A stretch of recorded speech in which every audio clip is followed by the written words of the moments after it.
First Contact and Unexpected Alliance.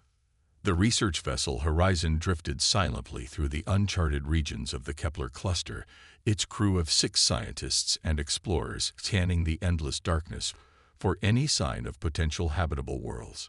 Captain Maya Rodriguez stood at the bridge, her dark eyes scanning the holographic displays that flickered with spectral data and planetary readings.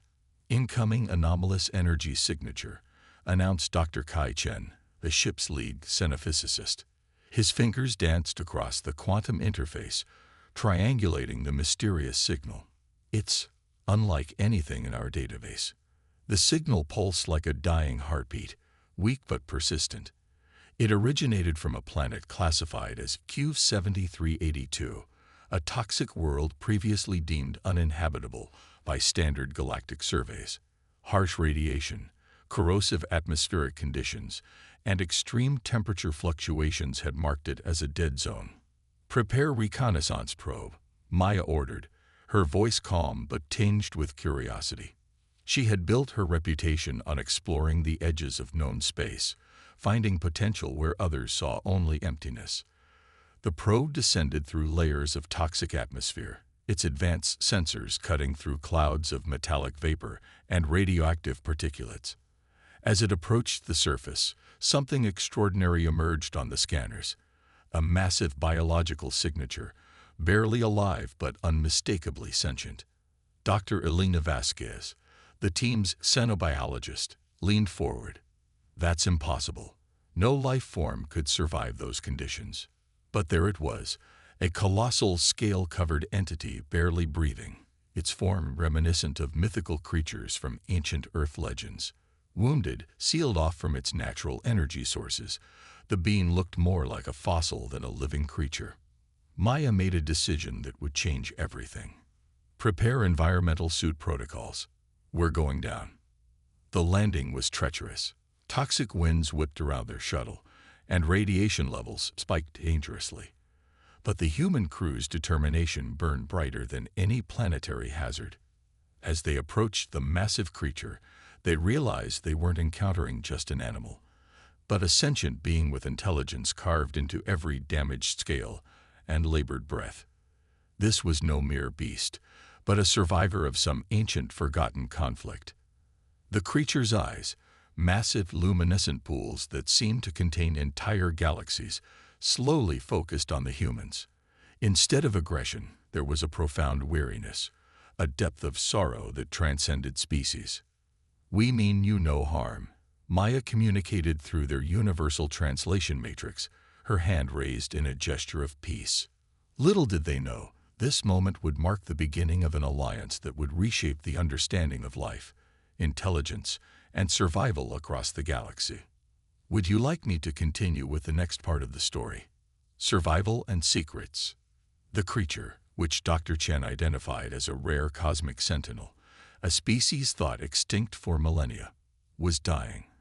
Its massive body bore scars of countless battles, with energy-dampening technology still embedded in its scales, preventing it from accessing its natural cosmic powers.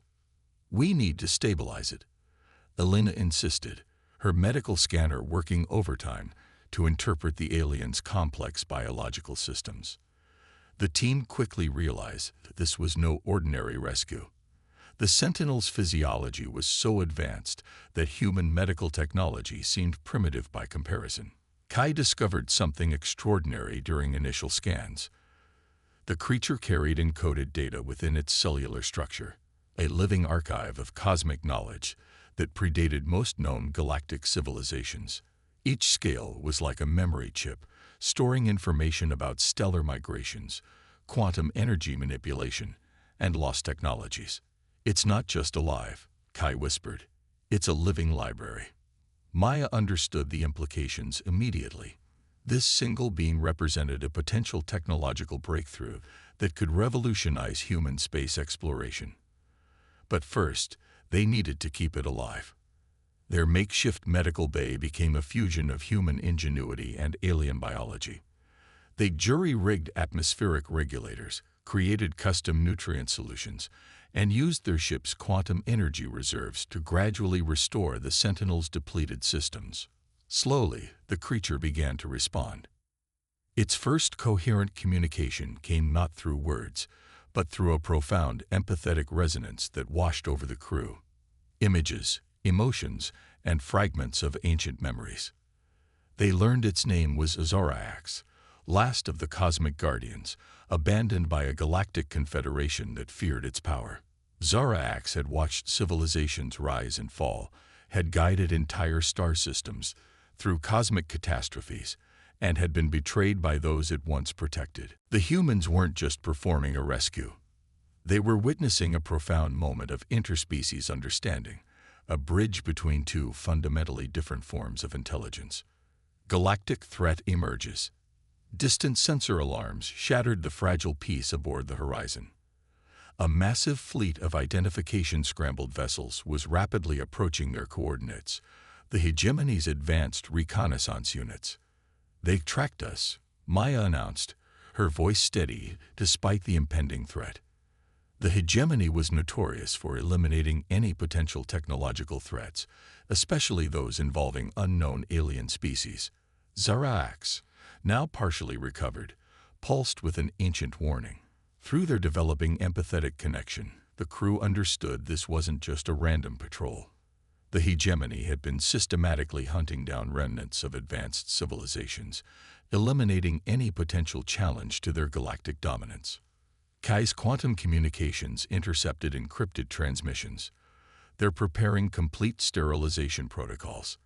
If they discover Zorax, they'll obliterate this entire planetary sector. Alina's medical bay transformed into a makeshift strategic planning center. The team's survival now depended on combining human tactical creativity with Zorax's cosmic knowledge.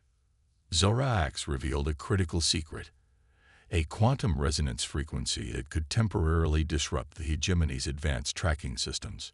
But implementing it would require precise technological integration that pushed the boundaries of human engineering. "We'll need to modify our quantum drive," Kai explained, using fragments of Zorax's cellular energy signatures to create an electromagnetic camouflage. The next hours became a desperate race against time. Human adaptability met alien technology in a complex dance of survival, with the hegemony's massive warships growing closer with each passing moment. Resistance and revelation. The Horizon's modified quantum drive hummed with otherworldly energy as Maya executed their desperate plan. Zorax's knowledge, combined with human ingenuity, had transformed their research vessel into something unprecedented, a hybrid of ancient cosmic technology and modern human engineering. The hegemony fleet emerged from hyperspace, their massive warships casting enormous shadows across the toxic planet's surface. But they weren't prepared for what awaited them. Activating quantum resonance shield, Kai announced, his fingers dancing across the modified controls. The ship's hull began vibrating with Zorax's energy signature, creating interference patterns that confused the hegemony's advanced targeting systems. Alina monitored Zorax's vital signs as the ancient being channeled its recovering strength into the ship's systems.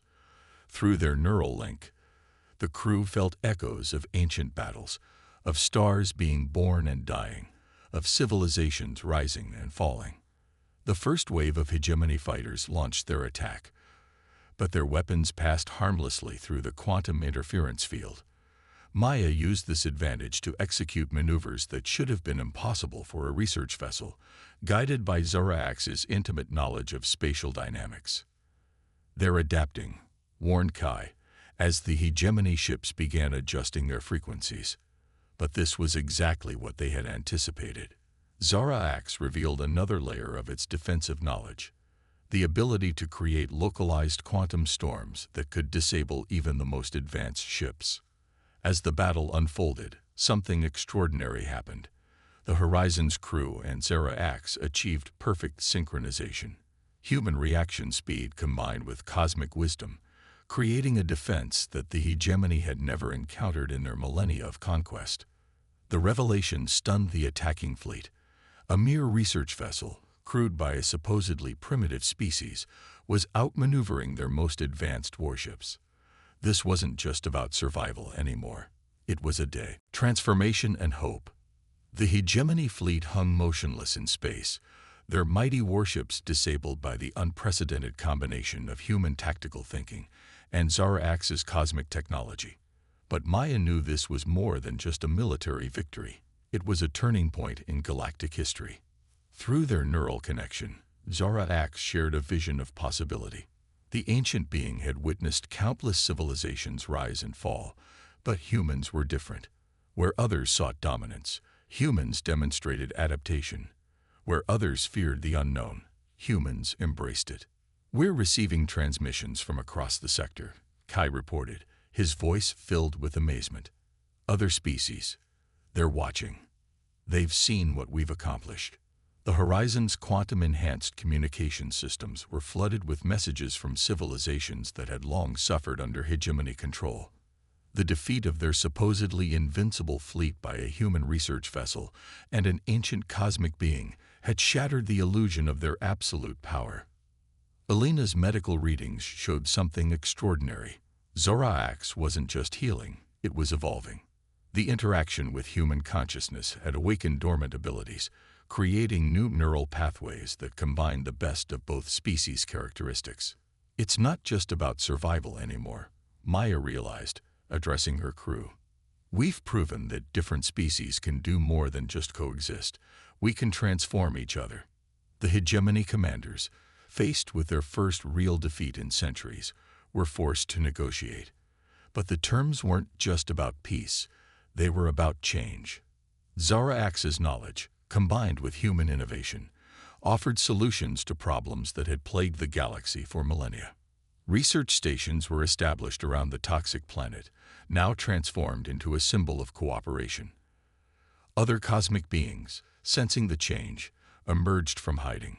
Humans became known not as conquerors or subjects, but as bridges between the ancient and the new, between different forms of life and consciousness. The Horizon's crew had started their journey seeking new worlds. Instead, they had helped birth a new era of galactic civilization, proving that humanity's greatest strength wasn't in its technology or weapons, but in its ability to adapt, understand, and grow alongside others. As Maya stood on the bridge, watching ships from dozens of species gathering around their position, she understood that this was just the beginning. Humanity had found its place in the cosmos not by dominating it, but by helping it evolve. Zarax's consciousness touched their minds one final time, sharing not just knowledge but hope. Hope for a future where different species could face the universe's challenges together, each contributing their unique strengths to a greater whole. The story of the Horizon and its crew became legend, taught across thousands of worlds as an example of what was possible when fear was replaced with understanding, when ancient wisdom met new perspectives, and when different species chose to face the unknown together rather than alone. The toxic planet, once a place of exile and death, became a beacon of transformation and hope, a living testament to humanity's unique role in the cosmic dance of life and consciousness.